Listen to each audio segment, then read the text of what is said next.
अगर भगवान है तो ये बलात्कार जैसी घटनाएं क्यों होती हैं? अगर भगवान नहीं है तो हम सब मंदिर और मस्जिदों और अपने घरों में पूजा क्यों करते हैं? अगर भगवान नहीं है तो फिर तीर्थ नगरियों में इतनी भीड़ क्यों?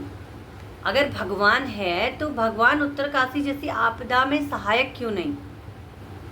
Hi everyone, good morning. कैसे हो आप लोग? आई होप आप लोग बहुत बढ़िया होंगे। मैं भी एकदम बढ़िया हूँ। स्वागत है आपका एक और नई वीडियो में, नए दिन की शुरुआत के साथ, सूरज की नई किरण के साथ और नए अनुभव के साथ। दोस्तों, आज फिर से बात करेंगे एक और नए अनुभव पर, एक नए टॉपिक पर। उससे पहले यदि आप मेरे चैनल पर नए हो तो प्लीज़ मेरे चैनल को सब्सक्राइब ज़रूर करना, वीडियो को लाइक और शेयर ज़रूर करना और बेल आइकन को प्रेस ज़रूर करना, ताकि जो है वीडियो का न्यू नोटिफिकेशन आप तक ज़रूर पहुँचे। तो दोस्तों, हमेशा हमारे दिल और दिमाग में एक संशय बना रहता है कि आखिर भगवान है तो कहाँ है? आखिर भगवान हमें दिखता क्यों नहीं है? आखिर भगवान ये जो घटनाएं समाज में घटित होती हैं वहाँ पर सहायक क्यों नहीं होता है? क्या हम इंसान इतने मतलबी हो गए हैं कि हम अपने मतलब के लिए घरों में पूजा पाठ करते हैं? आपके दिमाग में भी ये क्वेश्चन होगा और आप मुझे कमेंट में पिन करके ज़रूर बताना कि आपको क्या लगता है कि भगवान कहाँ है? भगवान है तो फिर हमें दुख क्यों मिलता है? अगर दुख मिलता है तो भगवान वापस सुख क्यों नहीं देता है? तो दोस्तों, इस चीज़ पर मैं अपनी राय साझा करूंगी और अपने अनुभव के द्वारा आप लोगों से भी जानने की कोशिश करूंगी और आपको बताने की का भी प्रयास करूंगी कि आखिर अनुभव क्या होता है, भगवान क्या है। इस चीज़ के बारे में थोड़ा सा चर्चा कर लेते हैं। तो बेसिक चीज़ों पर आते हैं, थोड़ा यू टर्न लेकर। तो सबसे पहले अपने परिवार पर ही बात करेंगे। तो परिवार में जो माता पिता होते हैं, हमारे दादा दादी होते हैं, वो हमें हमेशा क्या सिखाते हैं? सुबह उठ के सबको नमस्ते करना, पूजा करना, पाठ करना, बिना नहाए मंदिर में नहीं जाना। क्या ये एक मिथ है कि पूजा पाठ करके भगवान मिल जाता है, या फिर यही सच है जो पूजा पाठ करता है उसी को भगवान मिलता है? इस चीज़ को आज हम ब्रेक करने वाले हैं। तो दोस्तों, सबसे बड़ी बात ये है कि ये एक बहुत बड़ा मिथ है कि सिर्फ पूजा पाठ कर ही भगवान मिलता है। क्योंकि कई ऐसे लोग होते हैं जो सड़कों पर रहते हुए भी भगवान की प्राप्ति कर लेते हैं। इस मिथ को ब्रेक करने वाले हैं। प्रेमानंद महाराज जी के एग्जाम्पल को लेंगे। तो अगर सड़कों पर भगवान है तो प्रेमानंद महाराज जी को भगवान की प्राप्ति कैसे हो गई? वो स्वयं भगवान कैसे बन गए? वो उन्होंने अपनी वीडियो में कहा है कि वो खुद ही जो है इतने सालों तक रोडों में रहते थे, भिक्षा मांगते थे और अपनी जो तपस्या है वो रोडों के किनारे, नदियों के किनारे करते थे, तपस्या करते थे। तो फिर आखिर पूजा करके ही भगवान कैसे प्राप्त होता है? और अगर होता है तो उनको सड़कों पर कैसे प्राप्त हो गया? तो दोस्तों, पूजा पाठ करना एक मिथ है। हाँ, हमें करना चाहिए, मैं ये नहीं बोलती कि नहीं करना चाहिए। वो हमारी एक श्रद्धा है कि हम जो है सुबह उठ के नहा धो के कपड़े चेंज करके एकदम अपने भगवान को याद करते हैं, उनका स्मरण करते हैं, उनके लिए प्रेम प्रदर्शन करते हैं और उनको भी अच्छा लगता है, उनको रिझाने के लिए। बेसिकली ये हमारा डेली रूटीन का एक पार्ट है और पाठ होते हुए हम कहीं ना कहीं कोशिश करते हैं अपने भगवान को रिझाने के लिए, ताकि हमारा जो भगवान है वो हमसे कभी दुखी ना होए। आपको क्या लगता है दोस्तों? तो पूजा पाठ करना एक अलग बात है, भगवान की प्राप्ति करना एक अलग बात है। अब एक इंसान है, उसके पास एक मंदिर ही नहीं है, एक झोपड़पट्टी में वो रहता है लेकिन उस घर में मंदिर नहीं है, लेकिन अगर उसके मुंह पर सुबह शाम राम राम, राधे राधे, जिस भी भगवान को वो मानता है, चाहे वो भोले शंकर को मानता है, चाहे वो किसी भी भगवान को मानता है, किसी भी धर्म को मानता है, अगर उसके दिल साफ है, उसका मन साफ है और वो दिल से मन से भगवान को याद करता है, तो उसको भगवान की प्राप्ति हो जाती है।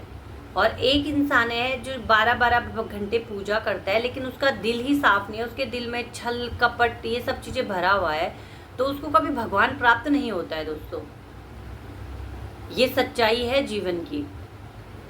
दूसरे मिथ की बात करेंगे कि तीर्थ नगरियों में इतनी भीड़ रहती है, क्या जो तीर्थ नगरी जाते हैं उनको भगवान की प्राप्ति हो जाती है?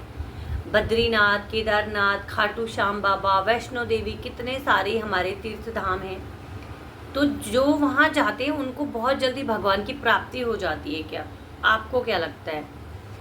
तो दोस्तों, तीर्थ नगरी जाना हमारी यात्रा का एक पार्ट है। हमारी किस्मत में वहाँ जाना लिखा था और हमारे पुराने कर्मों का कुछ अच्छा हमने किया होगा जो हमें वहाँ भगवान के दर्शन मिले। लेकिन ज़रूरी नहीं है कि आप अपनी जान जोखिम में डाल के तीर्थ नगरी जाओ, क्योंकि तीर्थ नगरी जाकर कोई भगवान नहीं मिलता है, बल्कि 1% जो पाप होता है वो हमारे ख़त्म होते हैं तीर्थ नगरी जाने से। तो आपका ये बहुत बड़ा मिथ मैं ब्रेक करने वाली हूँ, ये बोलकर कि तीर्थ नगरी मत जाओ। तीर्थ नगरी जाकर आपके पाप धुलेंगे नहीं, आपको भगवान की प्राप्ति नहीं होगी। वहाँ पर भी जो रखे हुए एकमात्र मूर्ति है, लेकिन अगर आपका तन और मन दोनों शुद्ध होंगे तो ही आप उस मूर्ति में भगवान का दर्शन कर सकते हैं। बिना तन और मन शुद्ध हुए आप भगवान का दर्शन नहीं कर सकते। आपको तब तक भगवान नहीं मिलने वाले हैं, कितने भी आप कर्म कर लो। तो अब आपका क्वेश्चन ये होगा कि इसका मतलब है कि दुनिया तो बेवकूफ़ है, दुनिया तो जा रही है बद्रीनाथ, केदारनाथ अपनी जान को जोखिम में डालते हुए। तो दोस्तों, तीर्थ धाम जाना जिंदगी का एक पार्ट है और तीर्थ धाम भी वही जाता है जिसकी किस्मत में लिखा हुआ होता है। लेकिन यहाँ पर मैं भगवान प्राप्ति की बात कर रही हूँ कि अगर जो लोग दिन भर पाप कर्म करते रहते हैं, दिन भर पाप करते रहते हैं और बोलेंगे कि हम अगले महीने या अगले दिन तीर्थ धाम जाएंगे और हमारे सारे पाप खत्म हो जाएंगे, तो ये आपकी सबसे बड़ी गलती है, ये आपका सबसे बड़ा मिथ है। अगर आपको भगवान की प्राप्ति करनी है तो रोड में किसी भूखे को खाना खिलाओ। आपके अंदर ही स्वयं भगवान बैठा हुआ, कण कण में भगवान, क्षण क्षण में भगवान, ये तो आपने सुना ही होगा। तो अगर भगवान तीर्थ धाम जाकर मिलते तो सबसे पहले हमारे संत महात्मा हर रोज भगवान के दर्शन करने जाते। अगर वास्तव में उस मूर्ति में हमें भगवान होते दिखते तो हम वास्तव में मंदिर जाते। हाँ, अगर आपका तन मन स्वयं आप इतने निश्चल हो, कोई कपट नहीं, कोई छल नहीं, तो डेफिनेटली आपको मंदिर में भी भगवान मिल जाएगा। और यदि आप पाप कर्मों से भरे हो, दिन भर आप लोगों को परेशान कर रहे हो, दिन भर आप लोगों को टॉर्चर कर रहे हो, किसी को मार रहे हो, किसी को गाली दे रहे हो और कहते हो कि मैं शाम को भगवान के सामने जाके एक मंत्र बोल दूंगा और वो कर दूंगा तो मेरे को जो है भगवान दिख जाएंगे। दोस्तों, ये सबसे बड़ा मिथ है ना। तो नेक्स्ट बात करेंगे कि क्या सिर्फ भजन कीर्तन करने से ही भगवान की प्राप्ति होती है। तो दोस्तों, मुझे पर्सनली ऐसा लगता है कि ये भी एक प्रकार का मिथ है कि केवल और केवल भजन कीर्तन करके ही भगवान की प्राप्ति होती है। दोस्तों, जो ये भजन कीर्तन नाम जाप होता है ना, ये बेसिकली एक राह होती है भगवान तक पहुंचने के लिए। इन चीज़ों से जो हमारे दिल और दिमाग में जो फीलिंग्स आती है वो पॉजिटिविटी आती है और जो हमारा परिवेश होता है वो भक्ति वाला हो जाता है। इसलिए हमें ये सुझाव दिया जाता है कि हमको जो है भगवान प्राप्ति करने के लिए अपने जीवन में इस चीज़ को भी लाना होगा। जैसे कि 15 मिनट या 1 घंटा भजन कीर्तन कर लिया। तो आपने देखा होगा कि जब आप संगीत सुनते हो, माना आप प्यार में हो और आप कोई ऐसा संगीत सुन रहे हो कि आपको लगता है कि वो इंसान मेरे सामने है। ठीक इसी प्रकार यदि आप भजन सुनते हो और आपके भाव भजन वाले हो जाते, भक्ति वाले हो जाते हैं, तो डेफिनेटली आपको लगता है कि भगवान मेरे साथ। ये एक सिंपैथी होती है खुद को देने के लिए कि हाँ भगवान है। और ये कुछ हमारे जो है तकनीकी होती है भगवान तक पहुंचने के लिए, यानी कि हम अपने आप को ये समझाने का प्रयास करते हैं, अपने मन को और दिल को तसल्ली देने का प्रयास करते हैं कि मैंने भजन कीर्तन कर लिया, मतलब मैं सेटिस्फाइड हूँ, है ना, मैं सेटिस्फाइड हूँ। अब आप लोग बोलोगे कि अब लोग तो बोलते हैं भजन कीर्तन करो, संत महात्मा बोलते हैं भजन कीर्तन करो, आप बोल रहे हो भजन कीर्तन ना करो। दोस्तों, मैंने ये नहीं बोला कि आप भजन कीर्तन मत करो, मैंने ये बोला है कि भजन कीर्तन करना, भगवान प्राप्ति करना अलग बात है। एक रोड में भिखारी है, वो दिन भर निश्चल मन और तन और कर्म से भगवान का नाम ले रहा है, और एक आप हो जो क्या करते हो, पूरे दिन भर पाप कर्म करते हो और आधा घंटा भगवान का नाम जप करते हो या फिर भजन कीर्तन करते हो, तो किसको पहले भगवान की प्राप्ति होगी, किसको दर्शन होंगे? डेफिनेटली उसको होंगे जिसके दिल और दिमाग साफ है, जो निश्चल भाव से भगवान को याद कर रहे हैं। भले उसके पास कुछ नहीं है, ना भजन, ना मंदिर जाने के लिए हाथ पैर हैं, ना कुछ है, ना भगवान को चढ़ावा देने के लिए पैसे हैं, ना उसके पास कुछ अन्नदान है, लेकिन वो उसका क्या है, ये दिल साफ है, ये मन साफ है, दूसरों के प्रति निस्वार्थ प्रेम है, तो डेफिनेटली यही भगवान की प्राप्ति का एकमात्र रास्ता होता है। दोस्तों, आपने कई बार प्रेमानंद महाराज जी को बोलते हुए सुना होगा कि यदि आपको जो है पाप कर्म खत्म करने होंगे तो सबसे पहले जो भूखा है उसे भोजन कराइए, कोई पशु है वो प्यासा है तो उसको प्यास पिलाइए, पानी पिलाइए। तो क्योंकि कर्म ही सबसे बड़ी पूजा है, कर्म करो और भगवान प्राप्ति हो जाएगा। निश्चल मन से अपना कर्म करो, निश्चल मन से अपना पूजा पाठ करो। ऐसा नहीं कि आप पाप कर्मों से भरे हो और दिन भर कर रहे हो राम राम राधे राधे, तो ऐसे नहीं चलेगा। पहले अपना तन और मन को साफ करो। पुराना जन्म तो गया, पुराने जन्म के तो खैर कर्म बाहर आएंगी, लेकिन इस जन्म में आपको एक भी पाप कर्म नहीं करने, ये खुद डिसाइड कर लो। तो भगवान एक बहुत बड़ा मिथ नहीं, एक बहुत बड़ी शक्ति है अगर आप जानने का प्रयास करो। अब होता क्या है ना दोस्तों कि हमारे जो घर वाले होते वो हमें ये तो सिखा देते हैं, पाठ पढ़ा देते कि भगवान है, आपको पूजा करना है, भगवान के सामने हाथ जोड़ना है, लेकिन कभी उनका असली रूप क्या है उस चीज़ के बारे में कभी हमें बताते नहीं है कि भगवान आखिर हमें कैसे दिखते हैं, हमें क्या करना है, वो चीज़ सिखाना भूल जाते हैं। तो ये है भगवान की कहानी, है ना, भगवान की कहानी। और अगर ये एक बहुत बड़ा मिथ है कि भगवान को सिर्फ पूजा पाठ करके ही मिलता है, तो हाँ, ये सबसे बड़ा मिथ ही है ज़िंदगी में कि भगवान केवल पूजा पाठ करने वालों को नहीं मिलता, बल्कि सड़क में भीख मांगने वालों को भी मिल जाता है। अगर हमारा और तुम्हारा दिल और मन साफ हो तो तीर्थ नगरी मत जाओ, लेकिन अपने माता पिता की सेवा करो। पूजा पाठ मत करो, भगवान को भोग मत लगाओ, लेकिन अपने माँ बाप को वृद्धा आश्रम मत भेजो। अपने माँ बाप को आप भेज रहे हो वृद्धा आश्रम, और भगवान को सुबह शाम मिश्री का भोग लगा रहे हो और नाम जप कर रहे हो, तो क्या फ़ायदा? आपके घर में जो भगवान था उसको तो आपने रुला दिया। आपके घर में जो भगवान है उसको आपने भेज दिया वृद्धाश्रम, तो आपके घर में कहाँ से भगवान आ जाएगा?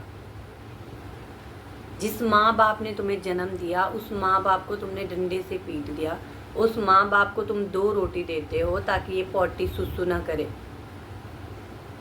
सिर्फ इसलिए कि हमारा घर गंदा ना हो। यही सच्चाई है दोस्तों जीवन की। This is a very dark reality of every human being.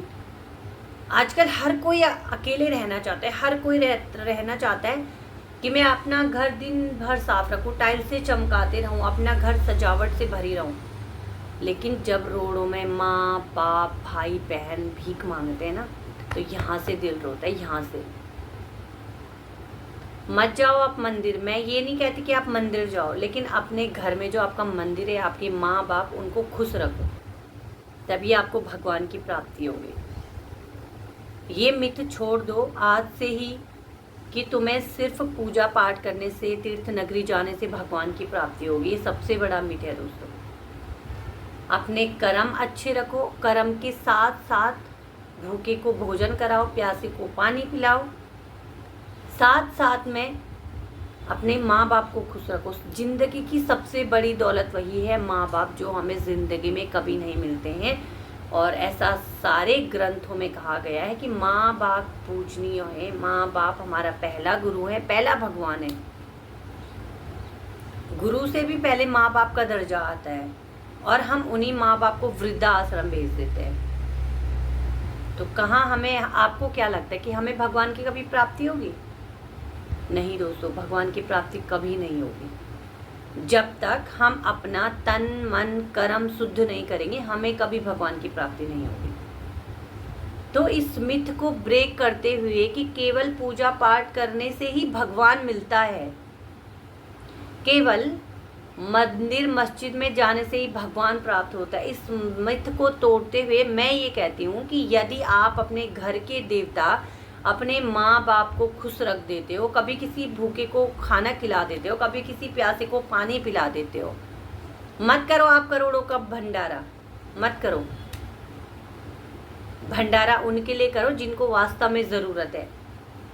उनके लिए भंडारा करोगे तो आपके कर्म सुधरेंगे, आपकी बुद्धि शुद्ध होगी, आप शुद्ध होंगे, आपके विचार शुद्ध होंगे। कभी आपने देखा है एक जो भूखा रहता है, कभी आपने उसके सामने जाके देखा है जब उसके आंसू टपकते ना, 4-4 आंसू, तो पता चलता है कि भूख क्या होती है। मत खाओ डिनर, इतना बड़ा प्लेट सजा के मत खाओ, उसमें से 1% भूखे को खिला दो, आपको भगवान की प्राप्ति घर में ही हो जाएगी। आपको मंदिर मस्जिद कहीं जाने की ज़रूरत नहीं है। अपने मन और दिल से भगवान को याद करो। मंदिरों में आंसू मत बहाओ छल कपट करके, अपने दिल में आंसू बहाओ, तो आपको वास्तव में ज्ञान होगा कि भगवान आखिर है कहाँ। पत्थर में भी भगवान होता है। ये दीवार दिख रही है ना आपको, इसमें भी भगवान है, इसमें भी भगवान है। मैं ही भगवान हूँ। आप ये सोच सकते हो कि मैं ही भगवान हूँ। अगर मेरे कर्म, मेरी बुद्धि, सब चीज़ सही है तो मैं ही भगवान हूँ। मैं खुद को ही भगवान मानूंगा अगर मैं सही हूँ। तो आपको क्या लगता है दोस्तों, क्या वास्तव में भगवान है तो कहाँ है? तो दोस्तों, भगवान है नहीं है, आप मुझे अपनी राय कमेंट सेक्शन में ज़रूर बताना और मेरी वीडियो को आगे तक ज़रूर पहुंचाना। अगर आपको मेरी वीडियो पसंद आती है तो प्लीज़ मेरी वीडियो को लाइक, शेयर और सब्सक्राइब करना बिल्कुल ना भूलना, क्योंकि मैं आपके लिए हर रोज़ लेकर आती हूँ एक और नई वीडियो अनुभव के साथ। और बहुत मेहनत लगती है एक वीडियो बनाने में, इसलिए आपका फीडबैक बहुत ज़्यादा ज़रूरी हो जाता है। आपका लाइक और शेयर भी बहुत ज़्यादा ज़रूरी है। तो प्लीज़ अपना सपोर्ट ऐसे ही बनाए रखिए और मैं मिलूँगी कल आपसे एक और नई वीडियो में, नए दिन की शुरुआत के साथ, सूरज की नई किरण के साथ और नए अनुभव के साथ। तब तक के लिए आप मुझे कमेंट सेक्शन में पिन करके अपनी राय ज़रूर साझा करना दोस्तों। तब तक के लिए बाय बाय।